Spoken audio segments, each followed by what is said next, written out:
perhaps, or historical book, or talking about fiction, which it mostly would be. But when you're translating, I mean, how important, apart from just the basics of vocabulary, how important do you think it's the fact that you lived in Argentina has given you that ability to translate? I mean, what I'm trying to think of is when you get onto that translation level, I mean, you can understand modern day Argentina, but if you're translating ancient Greek, it's it's quite a different ballgame. And how important is it, you think, that you understand a lot about Argentinian society to be able to translate?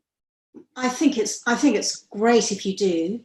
And there are lots of occasions when I'm translating something where I think, I wonder if somebody who wasn't used to talking to people in Argentina would know how to do this, because things have got just slightly different nuances to them.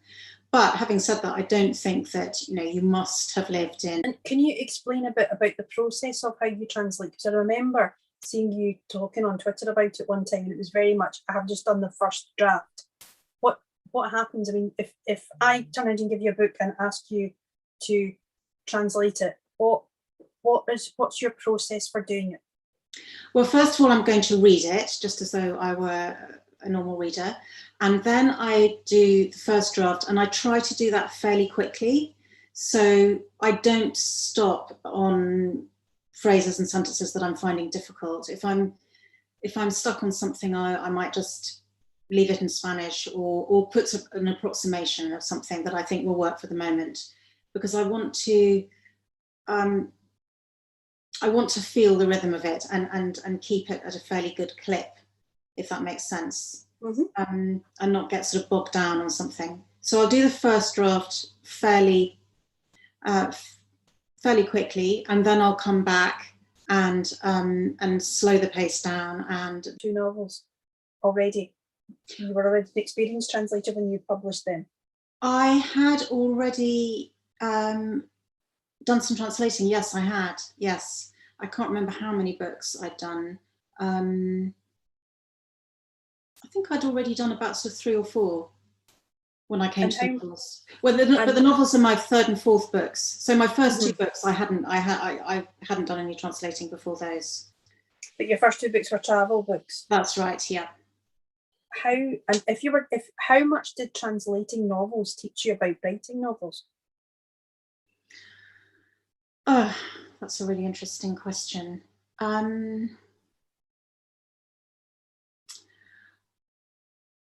Well, I mean, what I've learned from the people that I translate is how important plot is, I think, because I suppose I'm a bit more of a literary fiction type person, and especially in particular the last 2 novelists I've translated, Sergio Holguín and Claudia Pinheiro. They're both brilliant thriller writers, so it's really important for them to keep the plot moving and to make all of the bits connect. And I've learned a lot from them in that respect. How good I am at applying it, I don't necessarily know, but I mean, you're a very close reader when you're a translator. There's probably nobody who reads the book as many times as you do. So you do see how all of the pieces fit together, and that's interesting. I mean, you do sometimes hear that about, I can't remember who it was. It might have been Hunter S. Thompson, but it might not. Or it might have been Bukowski, because I don't ever read these American writers, so I can't remember who died first and who was older. But one of them, I think it might have been Hunter S. Thompson, basically wrote out Bukowski just to see what it felt like to write those words. And I could see why the only thing that you could do that's actually closer than writing out some. You originally went to Argentina as a journalist, didn't you? Yes. I remember you telling me that it was one of the things you learned, that it wasn't particularly the career for you. No, I'm not a particularly good. Email was quite rudimentary, and the way that you kept in contact with the London offices of the newspapers that I was working for then was to get up very early in the morning, sort of 5 o'clock in the morning in Buenos Aires, and to ring up and to pitch a story. And I'm really bad at that kind of thing, accurately. I didn't know when I was in Argentina that I was going to be writing a book about Argentina. So I had these nearly 3 years of really having quite a difficult time trying to be successful as it is, and speaking on the phone. I was getting to know all of these people. I mean, the one thing that was really interesting about being a foreign correspondent is that you meet people from the guy who was in charge of, who looked after Evita's mausoleum, her tomb in the cemetery, the Recoleta cemetery in Buenos Aires. We just got on really well, and he knew an awful lot about history, and we would sort of sit among the tombs and talk about history, and sometimes he sort of took me off on excursions to show me other sort of interesting historical sites, and so I ended up writing about him quite a lot in my book once I did do the book. But by the time I came back from Argentina, I had quite a lot of interesting material, which had been gathered in between trying to be a journalist and not being awfully good at it.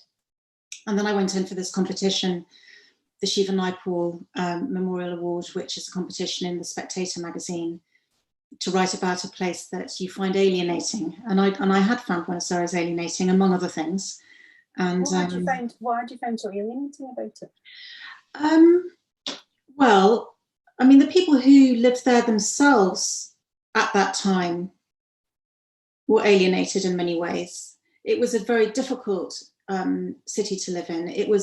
The currency had been pegged to the dollar in order to control inflation, and everything had suddenly got very expensive. So a lot of people were really struggling to get by. There was a great sense, it seemed to me, and this is really the theme of my book, that the war, the crimes committed during the 1970s that disappeared, the dirty war, when, you know, anything between, I mean, the official figure is 8,000, but anything up to maybe 20,000 people were murdered by the regime. There'd never really been an acknowledgement of that crime, and there hadn't been a kind of reconciliation. So it felt to me that was very much still present. I mean, after all, it was only, you know, it was less than 20 years later, and the or who had been living in exile and maybe recently returned, and I felt there was a great sort of tension in the streets, and I wrote it. I didn't have a lot of other obligations. You know, I didn't have a family, for example, at that time. And I wrote it in less than a year, in about sort of 10 months, I think. And for a lot of that time, I was thinking, I'm not going to be able to do this. This isn't actually going to be a book. I'm just having a go. And it was only when I was about 3/4 of the way through that I thought, oh, actually, I think maybe it is going to be a book, because, you know, I can see the end. I'm within sight. So it was great to have that experience of being able to concentrate on it and being able to do it fairly quickly. No, it was really exhilarating, actually. I really enjoyed it. I mean, it was, you know, it's difficult too. Definitely didn't change my life. Although, in a sense it did, because I got a 2-book deal. So I then had to write another book. And by then I also had a child, which made it much, much harder. So the second book was a lot harder than the first book. And the second book was about Spain and Don Quixote, which I was really interested in. The country's past had not been properly dealt with. And so many things seemed to feed into that. I mean, even tango and Evita, the legacy of Evita, she was very angry. And so whenever I interviewed people, they seemed to say things that fitted my thesis, which was great. So in a way, the book had a kind of a sort of a through theme that really worked, and it was easy to make everything fit with it. And in the Spain book, I was trying to piece together 3 different themes, which was me going to Spain to see what it was like, my memory of having lived in Madrid as a student, sort of maybe 15 years earlier, 12 years earlier, and then this kind of literary investigation into Don Quixote. So it was sort of 3 things that had to be woven together. So it was definitely, it was harder for all kinds of reasons, but it was, you know, But then that's good. I mean, that's one of the things that we had before Christmas. We had Natalie Haynes on our Golden Hour. One of the things that you realise is how her books are very different. And part of her issue is she said, once I've learned how to do it, I've learned how to do it. There's no point doing it again.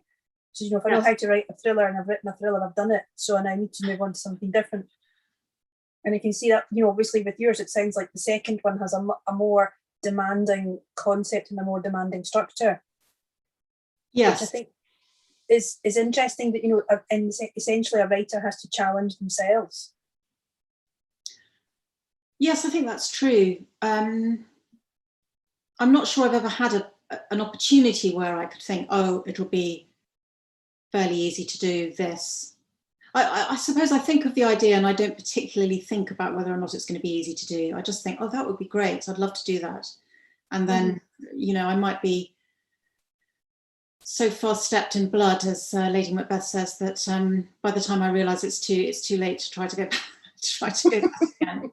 It's kind of you've committed, you've got a deadline, someone's given you some money for it. You've spent the money. You've spent the money. There's no choice but to push on. Get on with it.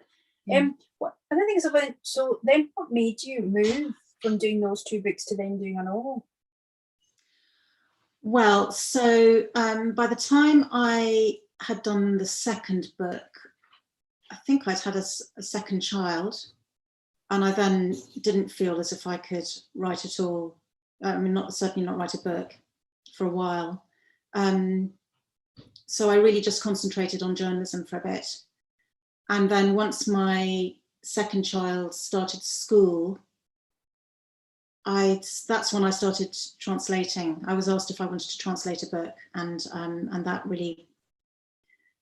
was good because it was difficult, but it didn't require the same amount of concentration and focus that thinking of writing my own book would have required.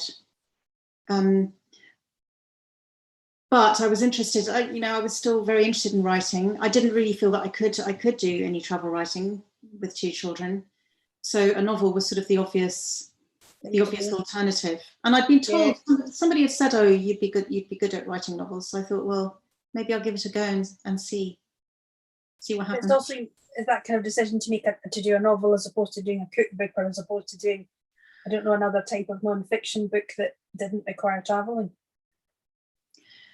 Yes. Again, it was just that an idea came to me. I had an idea of an image that's actually something that happens at the end of my first novel, and I just was interested to know how a bunch of characters would have got to the point of that image. And also, I'd been brought up on a farm, so I knew that if I set the novel on a farm, then at least I had something that I knew quite a lot about that I could call on. So that was useful. But I didn't. If I had had a really good idea for a non-fiction book, perhaps I would have gone that way instead. It was more just that a particular idea, particular image came to mind, and I was interested in writing about farming in the sort of late 70s and 80s, when it was becoming very mechanized and really sort of ramping up a lot of the the kind of the chemical element, and things were changing an awful lot. So I thought it would be an interesting thing to talk about the English countryside at a point where some quite controversial agricultural decisions were being made. I mean, ripping up hedgerows, all that kind of thing. Mm-hmm. So I was interested in particular ideas, and I had a story I felt that would fit in with those ideas. And how different did you find the mechanics of writing a novel compared to writing non-fiction? I found it really difficult, the idea that I was allowed to make everything up. I kept wondering if I was allowed to do that. In fact, I remember even actually saying to an editor at one point, oh, I've got somebody doing that, but obviously that's never actually happened. And she said, well, you're writing a novel, that's all right, you're allowed to make things up. Yes, it is that weird thing of I think it was Le Carre talking about, it needs to be likely, but it doesn't actually need to have happened. and you can see that even when people talk about they set it in a specific place, but they move towns around, and then people write to them and go, that town is 4 miles away from town B, not 7.5. And they're like, yes, I know, it's fiction, I moved it. Yes. Yeah. Well, people love spotting things that are wrong. But also, like, from the mechanics of it, did you find that where you know, I think with a lot of non-fiction, a lot of your work is research, whereas with fiction, a lot of your work is kind of writing around what you're trying to say. I still did quite a lot of research. I think I've probably got a tendency to do too much research for everything. So I did a lot of research into the countryside and agriculture at that time. But yes, I mean, in some ways, some of it's the same. You're still trying to make a compelling narrative, a good story. I mean, you're trying to do that in nonfiction too.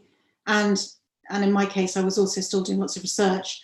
But then, yes, there's all these things that that you make up, these people who've never existed, and conversations that nobody's ever had.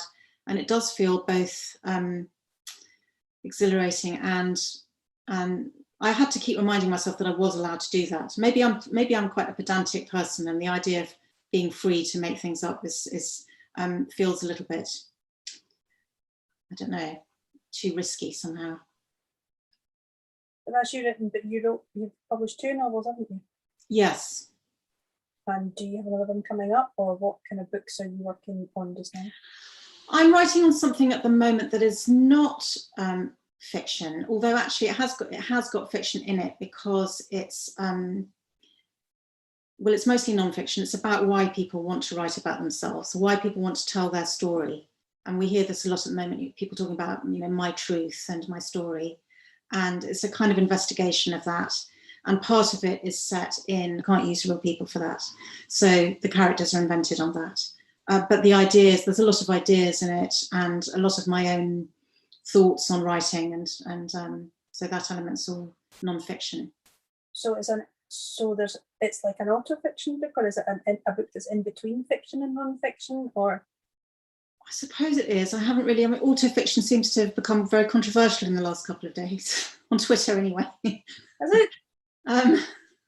Who's been telling lies? Joyce Carol Oates said something about how she couldn't stand all this auto-fiction. It caused one of those sort of Twitter, you know, rumpuses. I'm not sure if maybe it would count as that. I mean, it's very clear in the book when it's fiction and when it isn't, I think. So I'm not sure if that makes it auto-fiction or not. I don't know. But it's almost like you've had 2 very specific non-fiction books and 2 fiction books, and now you're kind of filling the gap in between. It does seem a bit like that. Yes, it does. So that's how it took me there. Now, when you're saying like you started with an idea, do you have one idea and stick with it, or do you have a notebook where you have 40 ideas a week and then realize that one of them might work, or what do you do? I certainly don't have 40 ideas a week. I might have. I do occasionally jot down an idea in a notebook, but I'm not sure if those are particularly the ones that end up being books. I think when you have an idea that might be a book, it comes into your head and you just can't get things that seem to fit with the idea, that seem to be telling you to do it. So in a way, I don't need to go and look at the list of ideas in the notebook, because it's going to be the idea that's. It's almost like your brain gets so invested in it, you can't let it go. Yes. There's definitely a quote from somebody, I can't remember if it might be Jane Austen, that writing is a bit like marriage, and you should only do it when you can't bear the idea of not doing it, or something. I'm paraphrasing horribly, but that's usually the way it works, that I keep thinking about something and I get sort of stuck on it. And it might be that a couple of things come together at the same time. A documentary about a National Trust house that burnt down called Upark, that was then restored in every detail exactly as it had been before it burnt down. And I was really interested in the idea that we want so much to restore things that we would go to those sorts of lengths and spend millions of pounds restoring something. And then I wondered if there might be a counterpart in human relationships, and do we try to do the same thing in our own lives? So I got really interested in conservation and the work of conservators, and then I tried to create that, to make that into a story where Royal Literary Fund is you work with, at the moment it's been like museums and the NHS, and trying, can you explain what it is that you do with the NHS and some museums? Yes, well, the Royal Literary Fund is a charity that's existed since the 18th century, and it started with the aim of giving support to writers, struggling writers. And then, because they own part of A.A. Milne's estate and had a sort of lucrative deal with Walt Disney at some stage, they were able to create a program where they send writers into universities 2 days a week, usually, to help students, to give free advice on essay writing techniques to students. And so more recently, they've been branching out of universities into other parts of the public sector. And I went to, first of all, to Great Ormond Street and then to NHS England, actually St George's Hospital as well in London. And the aim really is just to make people feel more confident and understand better how to write clearly in English, and how to communicate their ideas, and how to, some of them are doing academic writing, so they might also need the same sort of tips on structuring essays that students need in universities. And some of them are doing writing for public engagement, so it's very important to convey, medical information and guidance as clearly as possible. And how does that work? Because I mean, do you find that quite difficult? Because I mean, public health messaging is incredibly difficult. And imagine if you've got a load of medical professionals who are so steeped in the jargon of a certain illness that they don't understand that we don't understand that. Yes, it is difficult, especially since it's reckoned that the average reading age is 11. So it does need to be quite simple. Yes. Although actually, if you think of an 11-year-old, I mean, some 11-year-olds are reading quite advanced stuff. Actually, the NHS is pretty good at that, and they do have, depending on where you are, they have got sort of communications teams who are good at that. I always think that the NHS website is really well written. It's very clear, but dealing with individuals, it's often a case of just trying to persuade people that they don't need to use very convoluted structures and vocabulary in order to sound intelligent. That's where do we get that idea from? Where do we think that convoluted equals intelligent? I think it gets sort of horribly passed on by people who don't feel confident, I suppose, by people who don't feel confident in either in their ideas or in the way that they express them. And sometimes it can be quite a useful way of hiding the fact that you're not quite sure what you're talking about, can't it? I mean, that's what, especially in academic writing, it's often designed to sort of slightly fudge the thrust of the writing. Yes, so it gets. Mm-hmm. So if you can kind of bury something in a rather complicated sentence and nobody's really quite sure what the sentence means, then you feel that you've done your job because you've written the whatever it was meant to be, the paper or whatever it was. But at the same time, you haven't exposed the fact that you're not quite sure what you're talking about. So I tried to encourage people to be sure of what they were talking about, and if they weren't sure, to go and find out whatever information was missing, and then to relay it in as clear a way as possible. That is really interesting. Sometimes you read essays in certain publications and you're thinking at the end, I don't understand that. Maybe it was too clever for me. And then you realise someone else writes it who's a much better writer, who really knows their stuff, and you really understand it at the end Absolutely. Of it. And you realise, actually, the first person isn't very good. It's actually not me. It is them. Sometimes it's not me. definitely. Yes, I mean, when it's a good writer writing it, you understand, of course. I mean, complicated illnesses and procedures, of course, require difficult vocabulary, and some jargon is necessary, but you should always be aware if you're needing to use a bit of jargon, I think, that you're using it in a way that will explain it to somebody who might not be familiar with it. You can usually do that quite simply and briefly.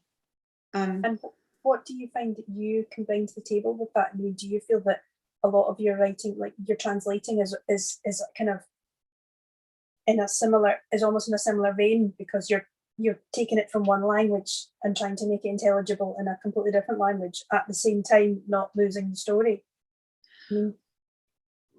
Watching the importance of textiles to Andean communities, and the document that I was given was so incredibly convoluted and pretentious, and it seemed such a shame, because you can't believe that the Andean textile makers, the weavers, they wouldn't recognize anything that had been written about them. It was far too difficult. So I did my best with it, but eventually there was a conversation with the gallery where on both sides we acknowledged that it was just that it wasn't well enough written in the original, and that it needed to be more clearly written in the original so that it could be better translated into English. So that's where we are with that. So are they going to rewrite it, or are you getting your way, or are you going to have to leave it the way that it was? They're going to know that some of it is going to be rewritten. Mm-hmm. Yes. And you're not having to do it. Well, I will have to retranslate, but I won't. It would be for me to. Sometimes I think there are some people who do expect when you're translating something that you will also rewrite it better. But of course, that's not really your business. I mean, it would be quite dangerous if translators always thought that they could just make something a bit better when they translated it. So really, you need to decide when you accept the job that you think the writing is something you can be faithful to. I was thinking, because that is a really interesting problem. I mean, I know from the restaurant world, I know someone was saying that they used to kind of get what chefs in restaurants in Italy would say, and their Italian colleague would translate into English. Then they'd all look at it and laugh and go, "Oh God, we can't put that out." But they weren't being employed to translate. They were being employed to do public relations for that restaurant, so they could rewrite it. But they would just go, "This is what they write for Italians, really? Like, how does anybody understand this? What is this saying?" And then what they said was they had to write it out of Italian culture into Anglophile culture in a way that was really very different. Yeah, that's interesting, because I quite often work with Italians, and they often say to me, "Oh, the way that you write in Italian is so different. You know, it's you're encouraged to write really long, really flowery sentences," and that often just doesn't wash in English, or doesn't work in the same way. No, I mean, it doesn't. I mean, I think even with Spanish, and it's a lot less flowery than Italian. Because sometimes you can, you kind of, especially, you can see the kind of language that's around it, and then people translate it into English, and then they all start laughing, and you end up having to say, "Actually, honestly, this doesn't sound pretentious in Spanish. It just sounds like the way chefs and food people talk. It doesn't sound. It really doesn't sound the way you think it does, honestly." Because it's just. I mean, so how do you find that with translating then as well? Like, if you're having to translate culturally about what you're having to be faithful to the text, but then also having to still be faithful to the language and culture translating into? Well, it's as you say. I mean, it's just a negotiation the whole time, and it's going to be different from author to author. I think there are certainly, changes in tempo and rhythm that I would make in order to make something read better in English. Actually, I mean, with the last couple of authors I've translated, it hasn't been that they write very, very long sentences. They tend to write extremely short sentences. And of course, in Spanish, you don't need the pronoun he or she. So, but you do in English, and so that means that a lot of sentences might end up with, you know, she walked across the room, she opened the fridge, she got out a yogurt, that sort of thing. So I have sometimes made very short sentences into longer ones, run sentences together, so that you don't get this kind of jarring effect of she. So I suppose, strictly speaking, that's not, you know, 100% faithful, because that's not what the author originally did. But to do what he or she had done exactly in English wouldn't do them, you know, would do them a disservice, because it wouldn't sound very good in English. So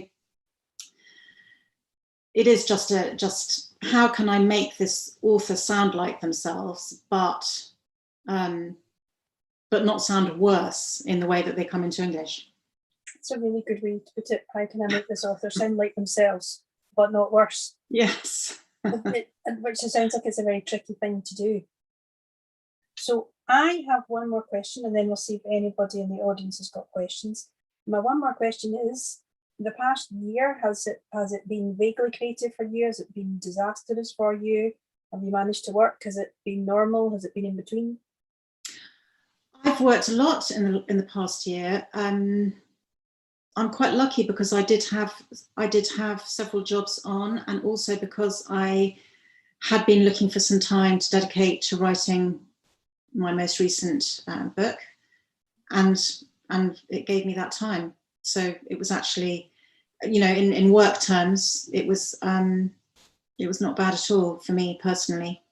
So you managed to concentrate? Yes, I think it was I mean, you spend a lot of time checking the latest news, but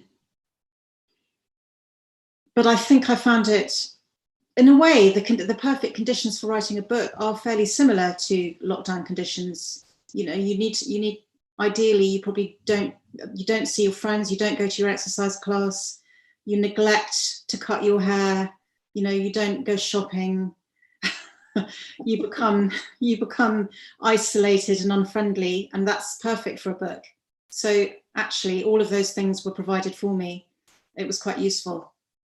That is very good, because I do know some people who have all the perfect conditions and they just find themselves unable to concentrate. Yes, I think it was because I had already started on this, so I was already some way into it.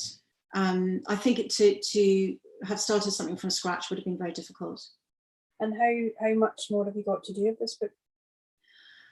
Not very much more. I'm just at the tinkering stage. But you know, having said that, I don't want to jinx it and for it not to come about. So let's not talk about it anymore. So I don't want to sound.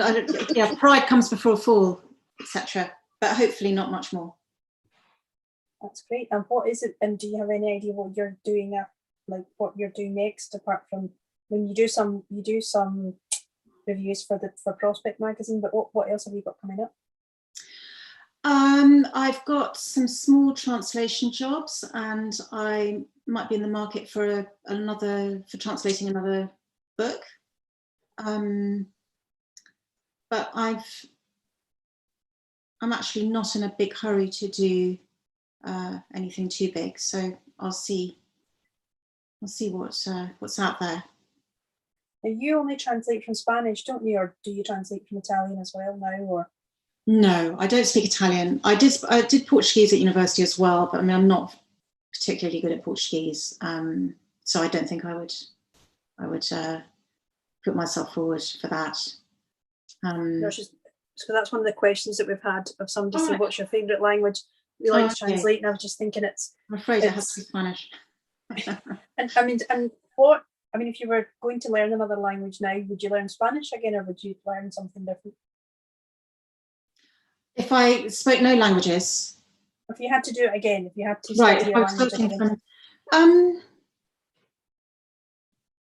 Well, I've really enjoyed speaking Spanish. It's not a particularly difficult language. It's a language that a lot of people speak, so it's very useful.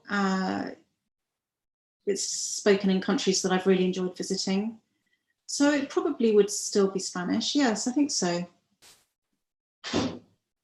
Well, that's it. Well, that's all the questions that we have been sent, which is about languages. That was great. Thank you so much, Miranda. Thank you for joining us for Golden Hour. Thank you. Good luck with the tinkering. Thank you, and have a great festival. I hope it goes very well. Thanks very much, Miranda. Bye. All right, thanks. Bye.